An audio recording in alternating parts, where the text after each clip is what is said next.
tes frères, est-ce que vous avez prévu un mécanisme pour arriver? Parce que même nous voulons la démocratie. Nous voulons choisir. Même ceux qui n'ont pas commis Ratakin, ça ne garantirait pas que, comme président, à l'élection. Parce que le Congolais, à cause de la souveraineté, il a voté président. Est-ce que demain, votre arrivée, peut-être à Kinshasa, ne va pas aussi nous imposer votre pouvoir après peut-être une transition?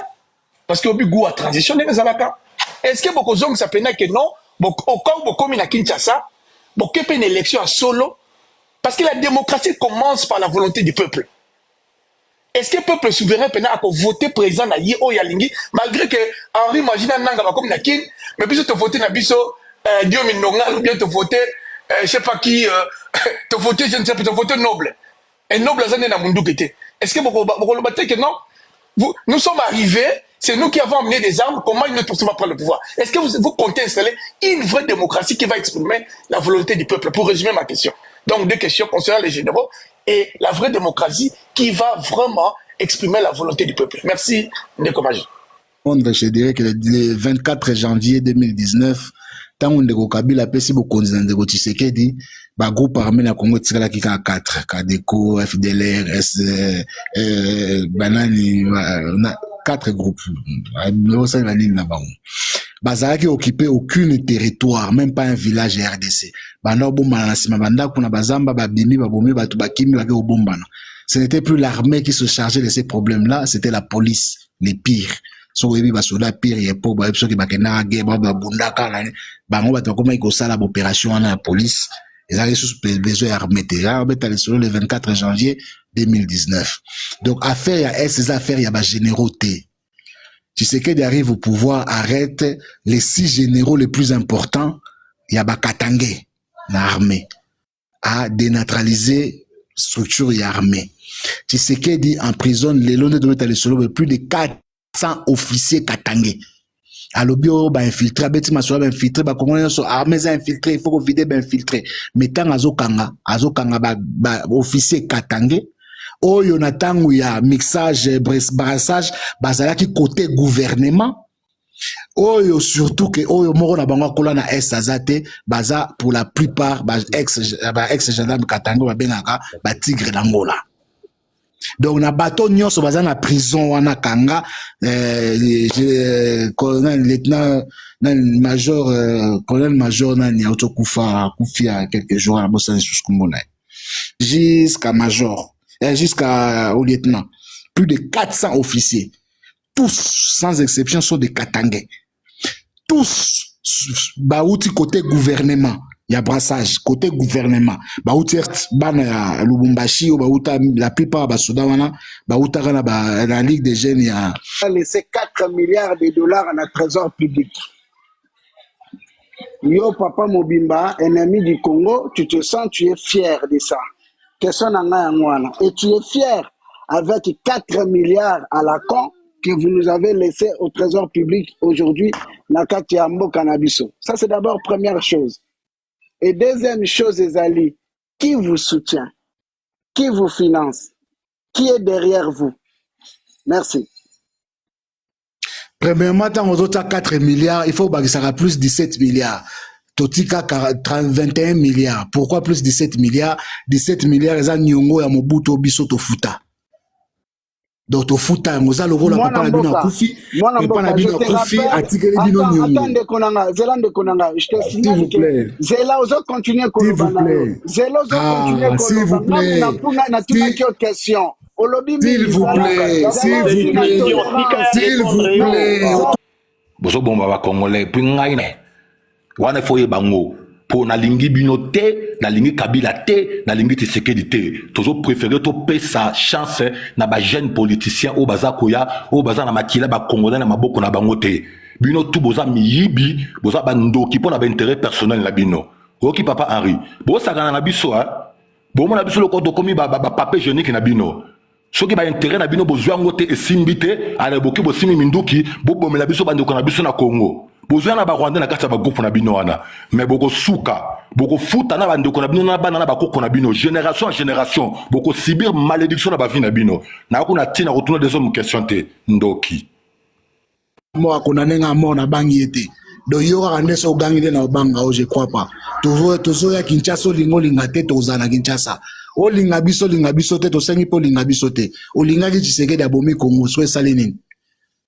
Échanger dans le Morotin, entre nous, moi personnellement, j'adore ce monsieur. Je m'excuse, on n'adore que Dieu. Mais j'aime beaucoup ce monsieur. Tu sais pourquoi j'aime ce monsieur? Lorsqu'il s'est senti trahi ou lorsqu'il s'est senti affaibli, il nous a appelés. Nous les Congolais. La période où on a yo zara na zénith, ya jibem piana. Lelo yo zana arme. Na este, uzara période wana na ba Weston na Saint-Denis, uzara la ba période wana na ba gare ya midi, uzara ba période wana ba Belelo na 98 na Zénith à Jibem Piano. Biso neto viva époque wana. Yo ba katela nto courant. Biso neto vivango yo zala raté. Donc yo pour la na ba Weston, yo pour bando ya na ba McDo, bando kota na ba RRDC, ah oyebi. Donc, yo pe lelo ozui, rien n'empêchera que na bateau pe bando lia lobby na gare à midi, bazwa lisu sunzela. Bref, voilà pourquoi que ça sera la route qui tourne. Ma question elle est celle-ci. Le discours de Kabila était clair. Chers Congolais, prenez-vous en charge. Ces personnes sont venues au Congo, ont vu que le Congo est une terre remplie de miel, de lait et de tout. Je leur ai dit de repartir. Quand il le dit, il parle au chef d'état-major de l'époque. Je refuse de citer son nom, mais les Congolais vont le reconnaître, qui est aujourd'hui officiellement rwandais. Il leur dit de repartir, que Kagame est l'auteur ou le plus grand auteur du génocide congolais. Je m'arrête là. Ndeko, Tshisekedi nous a dit un jour, ayaki ko visiter mémorial, je crois, à génocide rwandais à 94. À sa sortie, à sa conférence de presse où ba posaki ba question, ba image wana za ba obimisango le sous lobby, dommages collatéraux. Pourquoi le bara dommages collatéraux? Bino ba toana boyeba. Bino bato bola. Et l'auteur du génocide congolais. Point. Aussi ici, ndeko noble kanga siko miko aloba te. Siko ngana loba. Nga siko naza koloba. Tu m'as dit Tshisekedi est le président légitime des Congolais. Tu m'as contesté moi. Je ne suis pardon papa. Kanga munokote. Jamais nanga. Je l'ai toujours dit sur mon panel. S'il faut qu'un berger allemand vienne avec 10 000 chiens pour chasser Tshisekedi, même si c'est Nanga, je le prendrai parce que Tshisekedi est pire que Kabila. Mais par contre, peuple congolais, Nanga, Henri Magie et toutes ces turlututus ne reconnaissent pas le génocide congolais via Paul Kagame. Vous avez eu votre réponse. Monsieur Henri Magie ne sait pas me répondre si Paul Kagame est l'auteur du génocide congolais. Je pense que ceux qui enregistrent, vous avez votre réponse, des gens que vous mettez en miniature. Henri Magie ne reconnaît pas le génocide congolais via Paul Kagame. Je m'arrête là, Papa Nob. C'est la troisième fois. C'est la troisième fois que je réponds à cette question. On répondait qu'il n'a noté sur une zone pour on répondait qu'il était tout à l'ibosson qui n'a qui moulaï. C'est cette fois-ci. C'est ça, mais sa question, on a si sa question, on a déjà voulu savoir makambo ya kosala net aussi liqué la batu net embrouillé. C'est quand on a si ça papa. Biso tout ba no koto timba pe ba timbuka pe bazali. Bon, limbisa, silisa. Ouais, nous on a kumbela tout le monde. Limbisa, silisa, limbisa. OK, d'accord, merci beaucoup. Merci beaucoup. Donc, ngai na lobi boye. Cette fois-ci, on dit oui pour na yo, mais c'est Henri Magie, les nouveaux rebelles. Pour na yo, il existe des rebelles congolais et il existe des Tutsis congolais. Alors, Pesabiso chefferie na bango et tout. Pesabiso chefferie na bango toyeba, chefferie na bango ezali nini, territoire na bango ezali nini. Et en dehors de ça, pour na silisa, obetele biso li solo ya makambo eleka na Tanzanie. Kenon ils ont un groupe Yabana Moro na Tanzanie, baza plus patriote que Le groupe Yabana Moro, les réfugiés congolais en Tanzanie, ils sont dans les camps de réfugiés. Les réfugiés congolais en Tanzanie. Expertise oyo sala au monde bango baza na patriotisme parce que ba yemba ka Congo façon ba yemba ka kuto ça y a allusion ba kinwe belé ba legi ba kinwe belé na patriotisme. OK, on est d'accord. Siko façon ya bango po bazonga na Congo to ba ya ko vivre bo mengongo ya Congo ba laksara bango na batangisa bango kuna ba réfugié wana il faut ba recourir kaka na ba arme. Façon, merci. Na aucune question, non, tu nous continues ça. Donc, recours ya bana wana, bana. Oh, yozo benga bana, bazo minduki. Wala yozo pena, ozolo ba magambo eza na mzela bana. Na révélation na yo. Beti lisolo ya bana. Yozo betanga lisolo ya kozwa manduki. Mais olobi bana wana batangi sarabango Congo ba yebisa bango. Kasi bana wana ke bana wana bana. Na lobi bana wana. Bana wana bazwa minduki. Kozonga na Congo, il faut pas recourir toujours sur ba déclarer droit na ba na Congo, il faut ba na minduki na tuna yo question wana. Donc yango na répondre yo soko kata siko ngana loba na répondre na beta lisolo ya bana. Lokola mwana na yo azwa munduki bana batu nyonso bazwa minduki te. Merci. Na beta lisolo ya bana. Merci. Question Moussous. Retourne la question.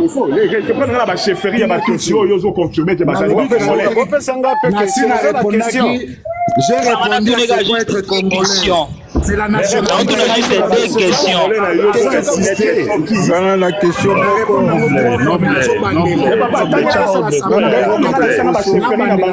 Noble, chama ordre. Noble, est-ce que tu es là, Noble? Ah, Noble, Sundoli panel boy sans ordre, Noble. On a juste deux questions simples. Ok, non, musique, juste deux questions. Ndeko Noble, soko zoyo kabiso pardon, Luka moyo zonga tout. Deux questions.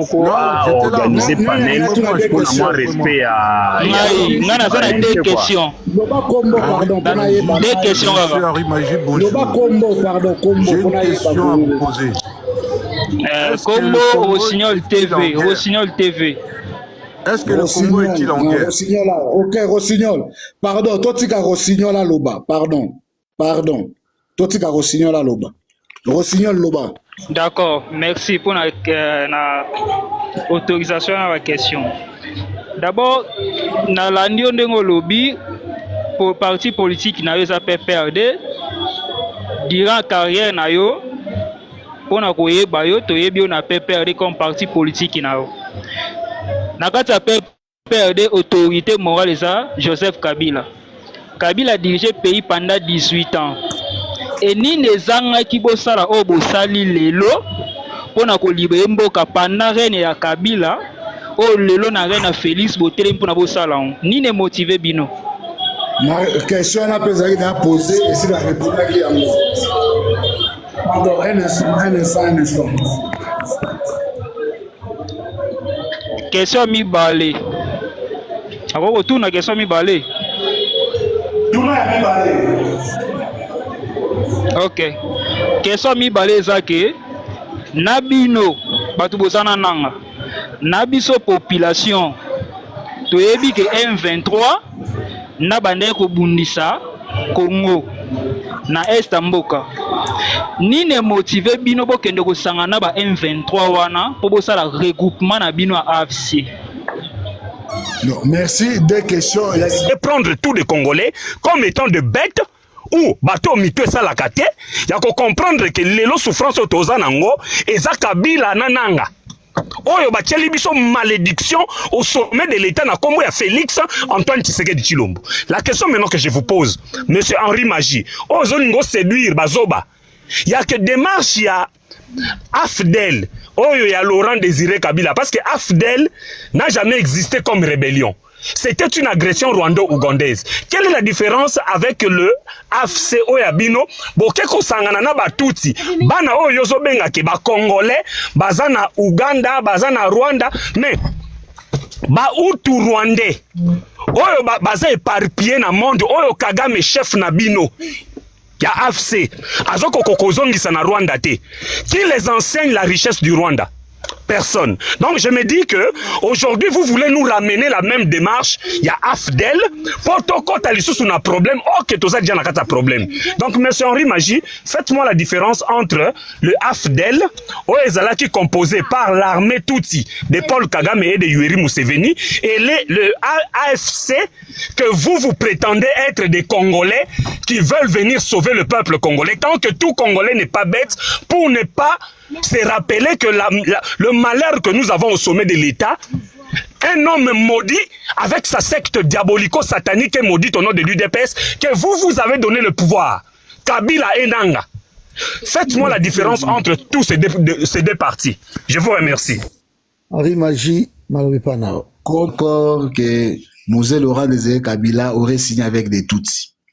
Mais pour que je réponde à cette question, est-ce que monsieur peut me fournir l'accord que Laurent Désiré Kabila a signé avec les Tutsis pour que nous en discutions? Les accords de l'Émirat. Ou est-ce que vous pouvez produire une source à les accords de l'Émirat? Produis-moi ces accords-là, source dans la signature sur Laurent. Je te remercie et je t'envoie l'accord que moi j'ai. Merci. Tout de suite. Envoie-moi l'accord. Et on ouvre, avant la fermeture du panel, on ouvre les débats sur tes fameux accords. Merci. Prochaine question. Henri Magie, au Coco répondre, merci. Na répondre, na tindela email, na ngalobi aziango. Nazo zela tindela les accords, wana to banda débat sur les accords. Parce que, comme ça n'existe pas, et ça dans mon Kadiosha. Kadiosha, je vais le démontrer par 1+B, et ça Kadiosha. Pour le coup, l'accord, wana ça dans mon ce qui n'a pas dit qu'on démontrer yango, à Koloba, Batouaromonate. Il envoie l'accord, je publie l'accord, on débat de l'accord, je montre par 1+B, que ça Kadiosha. Félix, ils veulent votre peau. Est-ce que moi, ils ont été bon résoudre car Félix, wana au lieu Simba Minduki bon mabat. T'es tozoé. Yo, ayaza la Minduki biso tozoé la maboko ndeni. Yo bima musozoloba. Mutu azala Minduki abengisi kuna ba roumain na ba polonais na ba nani. Tokokanya na maboko ndeni yope. Merci. Politico-militaire. Mutu nyonso akota kato koti lelo. Tu es obligé de passer par une formation. C'est une obligation. Donc, ce que comme membre de l'AFC, tu passes d'abord par une formation militaire. C'est une obligation. Donc, ils à la corneille, toi, on a battu ma boum, ne pena na episode so mona ba na kosi, au seka, au banobuka na ba beto film pour seka. Ils ont fait la formation. C'est une obligation. Fédéralisme. Pourquoi? J'ai été longtemps politiquement nationaliste. Je suis d'origine lumumbiste parce que je suis kabiliste et le kabilisme tire son fondement du lumumbisme. J'ai défendu bec et ongle l'État unitaire d'abord, tant à mon amouké sous la République du Zaïre, j'ai défendu l'État unitaire. En grandissant, je me suis ouvert un peu, j'ai toléré, puis accepté, puis défendu l'État unitaire et décentralisé. Plus grand que je suis aujourd'hui avec une expérience politique, j'ai vu que les Congolais, comme personne, biso ba Congolais batu, ya Congo. Hein, biso batu ya Congo. Toza na conception moko ya politique yo eza mabe. Bana bo mwana na biso. Biso ba Congolais, o ya Congo, toza na conception moko ya ki chef ya mabe. Surtout avec le pouvoir de Tshisekedi. Tu vois, bana comprendre na bango Congo te. Do bana lulande Kabila, mais bana comprendre le Congo te. Parce que le développement du Congo doit commencer à la base. Or, ceux qui gèrent la base, ce sont les localités, les chefferies, les trucs. Si on dirige depuis Kinshasa, on ne tiendra pas compte du peuple qui est à Popo Kabaka, dans les coins. On n'y tiendra pas compte. D'où nous devons fédéraliser. Fédéraliser ne veut pas dire balkaniser. Loin de là, c'est faux. L'Allemagne est un État fédéral, mais plus uni que l'Allemagne, ça n'existe pas. Les États-Unis est un État fédéral. Plus uni que les États-Unis, ça n'existe pas. Conception que fédéralisme égale séparatisme, il est dû à quoi? À rien. Congo, ils ont la développé. C'est juste le respect, il y a mis Beko. parce que rétrocession est na Congo. Bozong Sarambongo te. Je me rappelle même José Makila a détourné rétrocession surtout presque à Sud-Oubangi.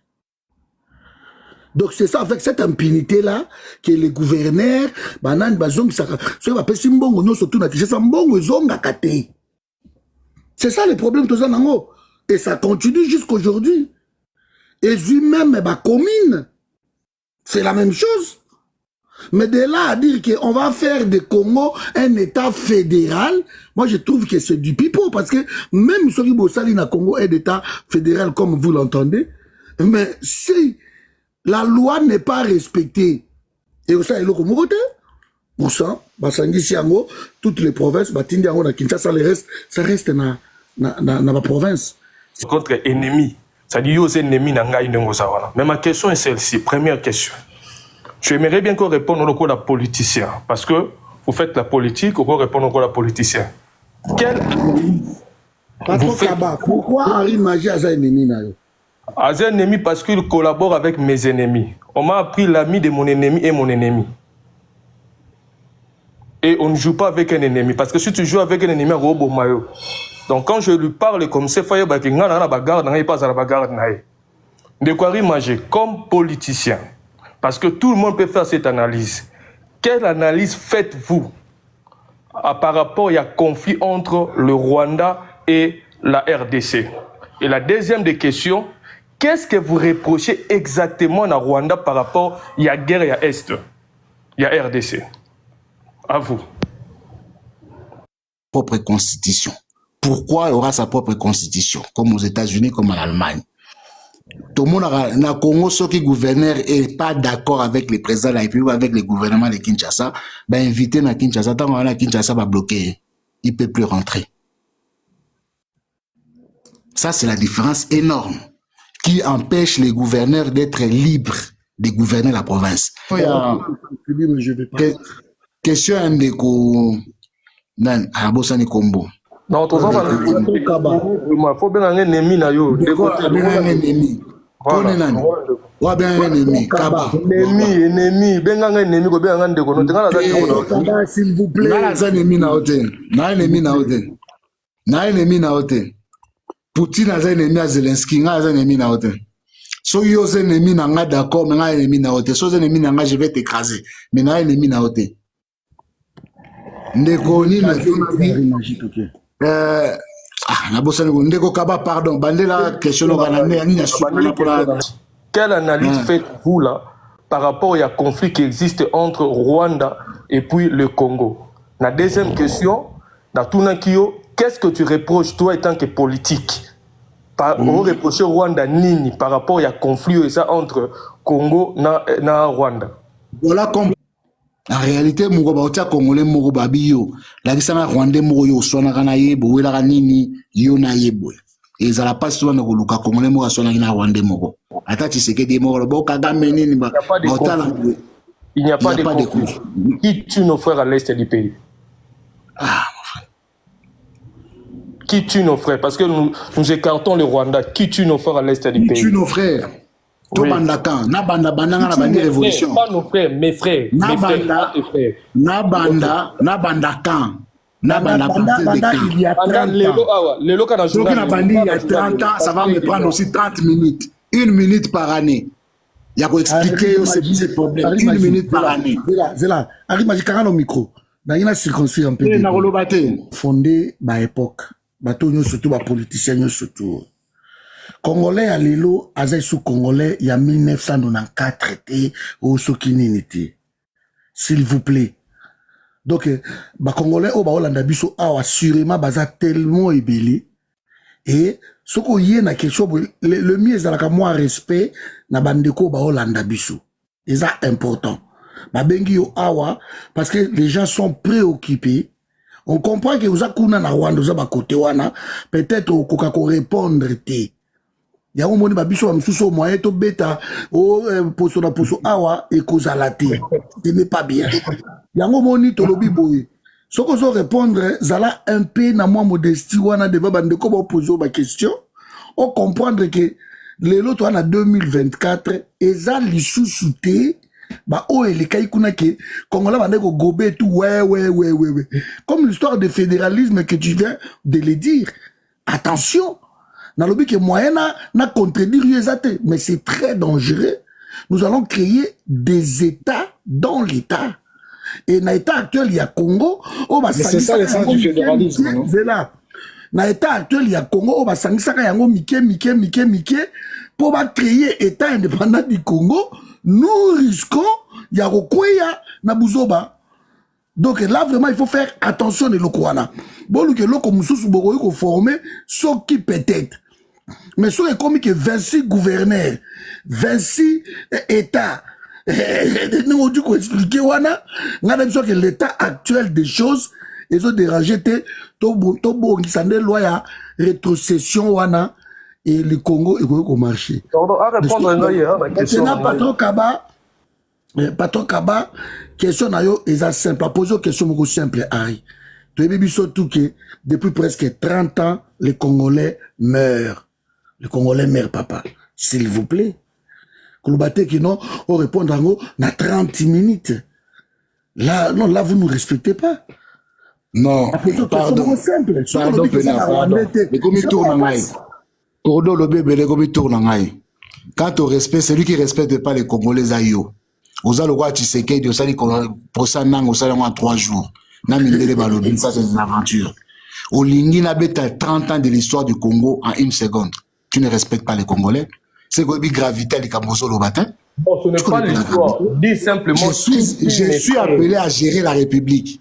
Je suis appelé à gérer la République. Moutou, M23 bomi moutou. Bino edongana loba M23. Oyo M23 bomi moutou. La kisangani ni mora dans rapport aux Nations Unies M23 bomi bato. Ata banda biso AFC ndi. C'est un rapport mora Nations Unies.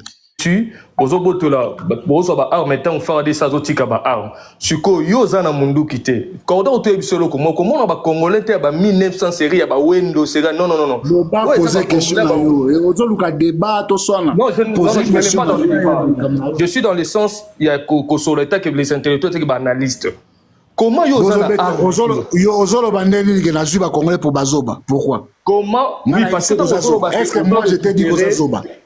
Est-ce que Nana Ebisio ke Ozazoba? Des côtés de manipulation, Ebisio Zosala. Comment vous récupérez? Est-ce que Nana Ebisio Ozazoba? Retire d'abord, retire. Harry Magie, ça l'a moté Marokita parce que Oza haute m'a invité au donc il faut vous yo mutoza haute. Moloba qui m'insulte. Ça l'a moté Marokita. Moloba qui personne. Bon, tu n'as injuré personne, ça l'a moté Marokita. Merci. Merci Cordo. Au fait, dans la nuance, Ozana arme était Ozobote la batu o bazana arme. Osala mondeni. Parce que Yozana ba arme était yo ba obo marayo yo bo maranote yo za saint. Mais ce qu'on neni bato bazobo ma bato bazana arme. Mais yozo kendaka oboto la bango ba arme chaque repi pozo komana ba arme. Ce que arme yozo komana ngeza prononcer na ngoni. Question na ngone Cordo pena kiti. Ah, Cordo c'est question que pena répondre na ngo. Mais la question, vous avez une arme, vous avez une pardon, voilà, c'est la question. Ah, ok. Prochainement, Nautin la petite n'a pas répondre à la question. Vraiment, il y a question. Ok, DJ, docteur Malobé Panayo. Les mal congolais. J'ai dit ici, c'est lui qui tue. C'est lui qui tue. Au Congo, s'appelle Félix Antoine Tshisekedi Tshilombo. C'est lui qui tue. Merci, papa. Merci. Par nous, il n'y a pas de tuerie. Chez nous, il n'y a pas de tuerie. Les tueries se trouvent du côté gouvernement. C'est Tshisekedi qui tue. Donc, il doit partir. Voici ma motivation, c'est faire partie de Tshisekedi. Ndenge naza wanazole la mingi ebele komona bandeko na biso au lieu bokende directement na Kinshasa kuna boyaka toujours na este pona ko exterminer ba autochtone na ndenge objectif ezali. Bon alors nazo rassurer ondeko na ngai misala to salaka na Sud Kivu wana biso na Sud Kivu toko ya ko libérer bandeko na biso ya Nord Kivu. Puisque kuna déjà banyabwisha na batunyoso bazo kota kuna moyen ezate ba se libérer bango moko. Na yo keli kutu docteur ya Goma awa pasi po azoloba alors que yaza na Goma. Na mona ki pe makanika soki makanika soki nani akota ki awa ye pe azolanda biso. Donc moyen on répondre biso attend que bana mboka ezate. Mais nazo yebisa yo ndeko na ngai Henri Magie. Omoni ba aventure oya ba Jean-Pierre Ondekane. Ya ba Adolphe Onesumba. Ya ba professeur Wamba Diawamba. Ya ba Laurent Désiré Kabila. Ya ba Joseph Kabila, tout le monde est là. Donc kenkeri nyonso wana ya banilotike. Biso toyebi yango malamu depuis bakoko na biso. Yango bo remarka biso na Sud Kivu to balaka batuti te. Yebela yango batu basala erreur eza na Nord Kivu. Balabala na batuti ebele bota na bango bakoma na ba famille. Yango kuna infiltration eza makasi koleka Sud Kivu. Tia yango na mutu na ondeko na ngai. Na ebisi yo même soki Félix apesi minduki te. Même soki a transformé ba mai kozala ba wazalendo te. Ça ce n'est pas notre problème. Bitumba na biso eza ya makila, eza ya bokoko, toyeba ina bandeko ato tanga na bango, toyebi bango, banyamulenge. Banyabwisha, on les connaît. Bautu oyo bayaki bango pe ba s'installa kuna, toyebi bango. Alors, merci Eric. Ma question ayo ezani ni toleka bato baza ebele. Merci. Po ba rébellion na bango wana ekoleka nango na Kinito na Katanga kuna esika bakosaka bato. Mais biso na Kivu papa na ngai oza un morceau dur. Alors, question na ngai eza boye. Assurance nini oyo oza nango oyo eko convaincre bana Kivu na nyonso oto yebi ke bino bokoleka kaka ndenge bozoya kuna bokoleka kaka facilement. Et puis na biso pe toza bana mboka. Et puis tozo sala oyo ilongo bani. Assurance nini oza nango po boleka na Sud Kivu boleka kaka lokola mayebo comme d'habitude. Donc alors, Eric selon yo Henri Magie bokomi nano na bazui nano Sud Kivu bakomi ata na ville moko te na Sud Kivu.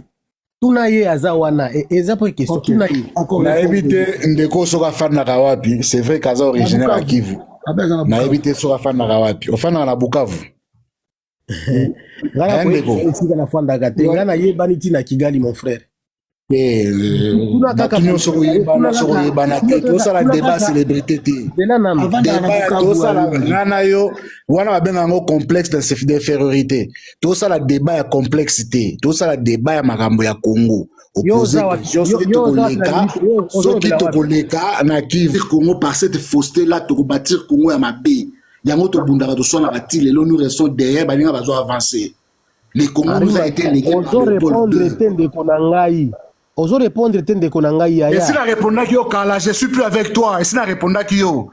Et quelle est la nation, l'Ukraine qui a été créée entre les Tutsis et Bino. Ozo le Robert et Kola Baninga et Kolonozo Tangate. Je répète encore la question. Les Russes et les Ukrainiens sont tous des Slaves. Na minute oyo mboka na mboka ekomi na intégrité na yango mais bazo bomana. C'est quoi l'Ukraine, c'est quoi la Russie? Toya na Congo, c'est quoi l'Ukraine, c'est quoi la Russie? Aujourd'hui, les forces ont changé énormément. Énormément. L'adhésion à l'AFC, l'adhésion à l'AFC qui dirige et tout. N'est-ce pas que c'est les commandants? Non, c'est les commandants. C'est les commandants de notre armée, c'est notre chef d'état-major des armées. C'est le coordonnateur militaire, biso de bien un coordonnateur militaire, il y a FC, il y a ARC, Armée révolutionnaire congolais. Il est équivalent au chef d'état-major, Lelo. Non, j'ai pas fait la politique pour déterminer Kagame et qui. Non, j'ai fait la politique. Ça, c'est ma question. Moi, je vous pose la question. C'est à que, non, je réponds. Ouais. Nalobara déjà, je réponds pas par oui ou par non. Ndenge natanga balakisanga 1 plus 1 égale à DT.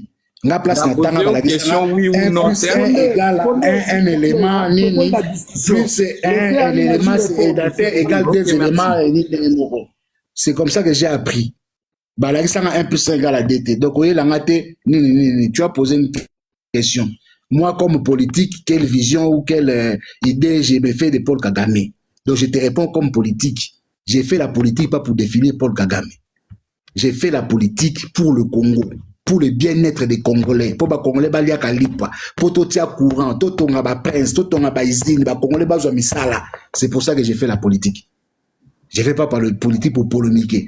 Ça ne m'intéresse pas de polémiquer. Si je dirige, ceux qui comme par exemple, je donne un exemple, Lelo, on a comme gouverneur à Tchop, mon colonel Longwa.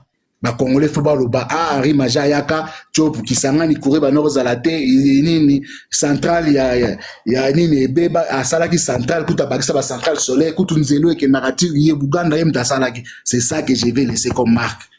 Pas au alobaki na téléphone que c'est pour ça que ça na moi ralenti. Tolingi tout ça sur objectif de gars et Tolongola Tshisekedi on l'aurait fait depuis longtemps. Parce qu'il n'y a pas d'armée en face pour nous empêcher. L'objectif est que cette guerre soit la dernière. Que cette guerre soit la dernière. Donc, Botika a reposé les mêmes questions. Oui. Bon, je ne peux pas. Dans la posée question, vous êtes sûr, Bouleki, il n'y a pas de groupes armés? Il n'y en a plus derrière nous. Il n'y en a plus aucun derrière nous. Vous êtes sûr? Il n'y a plus aucun, certain. Il n'y a plus rien derrière nous. Ok, merci.